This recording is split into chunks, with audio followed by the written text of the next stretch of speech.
News PM நேயர்களுக்கு வணக்கம். அனைவரும் அனைத்து சட்டம் பற்றியும் தெரிந்து கொள்ள வேண்டும். அடித்தட்ட மக்களுக்கு அவர்கள் உரிமைகள் பற்றி தெரிந்திருக்க வேண்டும். மாண்புமிகு முதன்மை சார்பு நீதிபதி பிரேமாவதி அறிவுரை. திருவள்ளூர் மாவட்டம் பொன்னேரி அருகே உள்ள காட்டாவூர் பழங்குடி கிராமத்தில் பல்லாவரம் வேல் சட்ட கல்லூரி மற்றும் பொன்னேரி வட்ட சட்ட பணிக்குழு சார்பில் சட்ட ஆலோசனைகள் குறித்த முகாம் நடைபெற்றது.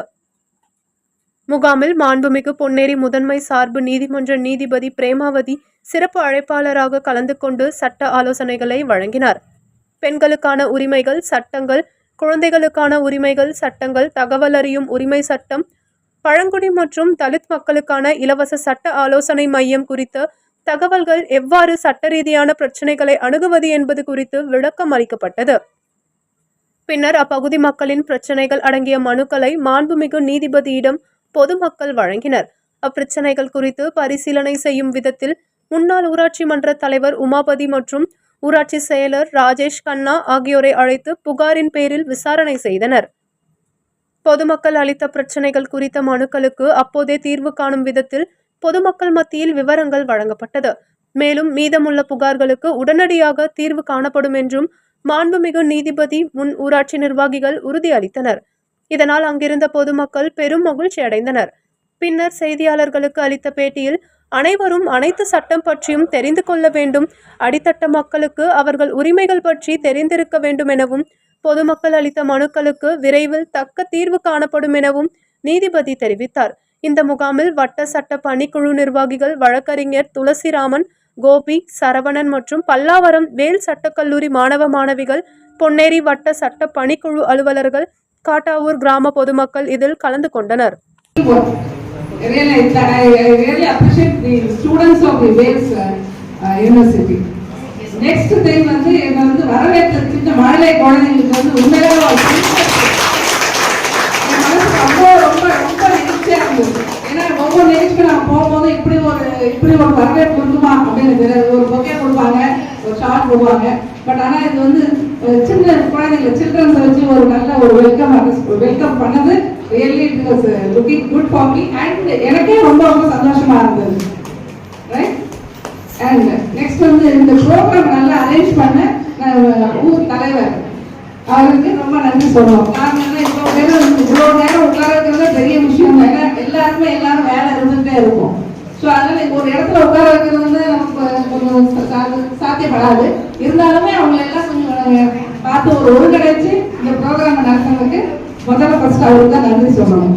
நமக்கு எவ்வளோ வேலை இருக்கும், நிறைய வேலை, ஏன்னா எல்லாருமே வேலைக்கு தான் போயிட்டு இருக்கோம். இருந்தாலுமே நமக்கான உரிமைகள் என்ன அப்படின்னு நம்ம தெரிஞ்சுக்கிட்டோமா அப்படின்னா இல்லை தானே தெரிஞ்சுக்கணும். என்னைக்காவது ஒரு நாள் தெரிஞ்சுக்கிட்டோமா நமக்கு என்ன உரிமை இருக்கு அப்படின்னு ஒரு நாள் கூட காலையில் எழுந்திருக்கிறோம், வேலைக்கு போகிறோம், நைட்டு வரோம், பிள்ளைங்களை பார்க்கணும், இதுதான். மற்றபடி நமக்கு என்ன சட்டம் பற்றி நமக்கு என்ன தெரியணும் அப்படின்னு யாருமே அவங்க சொல்ல வந்தா கூட நம்ம காது வந்து கேட்க மாட்டோம் தானே. உண்மை தானே, எல்லா இடத்தும் நடக்கிறதாங்க தெரியாது.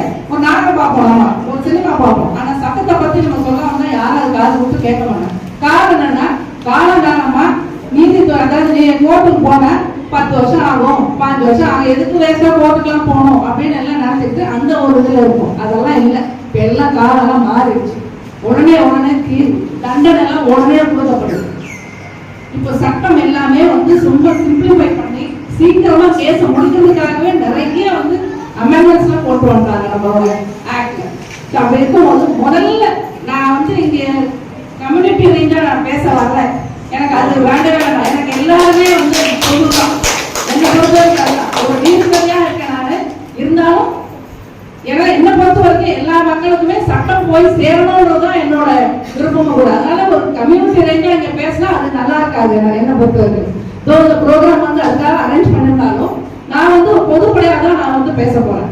இப்ப முதல்ல இப்படி ஒரு ரேஞ்சில் இருக்காங்க அப்படின்னு சொன்னா முதல்ல நம்ம ஃபர்ஸ்ட் நம்ம பிள்ளைங்களுக்கு வந்து நம்ம நல்ல எஜுகேஷன் கொடுக்கணுமா இல்லையா? எல்லாரும் சொல்லிட்டாங்க. இப்போ வந்து எல்லாம் ஸ்டூடெண்ட் ஆகட்டும், ஃபர்ஸ்ட் ஒரு ஸ்டூடெண்ட் பேசும்போதே வந்து எஜுகேஷன் ரைட் பத்தி பேசினாங்க. கரெக்ட், அவங்க சொன்னது எல்லாமே கரெக்ட் தான். இலவசமா வந்து நம்ம கவர்மெண்ட் ஸ்கூல்ல படிச்சா பிள்ளைங்க படிக்கலாம் இல்லை, எல்லாம் படிச்சு இன்னைக்கு கலெக்டராகவும் டாக்டராகவும் இன்ஜினியராகவும், என் ஹஸ்பண்டுமே வந்து அட்வைட் தான், அவருமே கவர்மெண்ட் ஸ்கூல்ல படிச்சாரு தான், அவருமே இன்னைக்கு நல்ல லெவல்ல தான் இருக்காரு. அதனால கவர்மெண்ட் ஸ்கூல் படிச்சா அது வந்து தப்புன்னு தான் சொல்ல முடியாது. படிப்பு எங்க வேணா படிச்சாலும் நல்லா படிச்சா கண்டிப்பா நம்ம எல்லாருமே லைஃப்ல ஷைன் ஆகலாம்.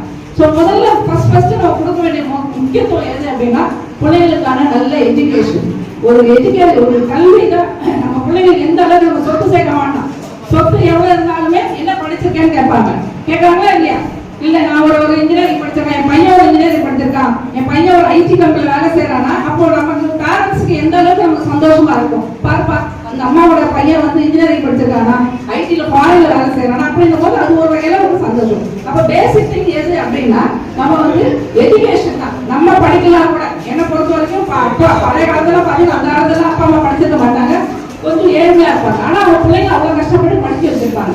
ஸோ அதனால நம்ம படிக்கலாம் கூட நம்மளோட பிள்ளைங்களுக்கு நல்ல எஜுகேஷன் கொடுக்கும். அதுக்கு தான் நம்ம ஸ்டூடெண்ட் சொன்ன மாதிரி எஜுகேஷன் லோன் இருக்குது, அது இல்லாம ஸ்காலர்ஷிப் இருக்கு, நிறைய விஷயங்கள் இருக்கு. ஏன்னா சில விஷயங்கள் நமக்கு தெரியல, அது சரியா கொண்டு போய் நமக்கு சேர்க்கலன்னு தான் சொல்றோம். அதுக்காக தான் நாங்க ஸ்டூடெண்ட்டும் வந்திருக்காங்க. அதே மாதிரி நாங்களுமே வந்து பிள்ளைகளை வந்து இலவச சட்ட உதவி மையம் சொல்லியிருக்காங்க. தெரியுமா யாருக்குனாலும்? இது வரைக்கும் யாருக்கும் தெரியாதா? இப்ப தெரிஞ்சுக்குங்க. ஆமா தம்பி கொஞ்சம் அமைதியாரு. இப்போ தெரிஞ்சுக்குங்க. இப்போ பொன்னேரி கோர்ட் இருக்கா? பொன்னேரி கோர்ட் எங்க இருக்கா தெரியுமா? தெரிஞ்சுக்கணும். கோர்ட் எங்க இருக்குன்னு முதல்ல தெரிஞ்சுக்கணும். ரைட், ஸ்டேஷன் தெரிஞ்சுப்போம், ஆனா கோர்ட் எங்க இருக்குன்னு தெரியாது நமக்குலாம்.